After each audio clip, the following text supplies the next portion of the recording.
Hop, assalomu alaykum. Hurmatli obunachilar. Endi men Cobalt mashina haydab qo'yatirman.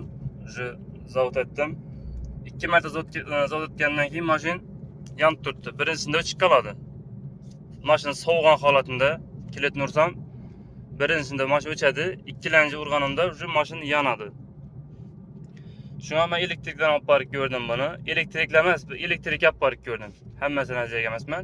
Elektrik olib bordim. U usta bova buni o'tmadilar, to'g'risi. Tushunmadilarmi ish qilib. Endi men shuni nima deyapman? Shu soha tushunadigan yoki shu Cobalt mashina haydab yurgan odamlardan bir yordammi, shunday bir maslahat kutib qolamiz. Kommentariyada o'zlaringiz fikrlaringizni qoldiringlar. Ishlatishimiz kerak buni. Birinchi kilitni urganda mashina o'chadi, ikkinchi kilitni urganimizda mashina yonadi. Gazni bosasizmi, foydasi yo'q. Birinchi misol uchun kilitni urib turib gazni bosasangiz darrov o'tib ketadi-ku gaz. Unday emas, foydasi yo'q. Gazni bossangiz ham уже mashina o'chadi. Mashina o'chadi.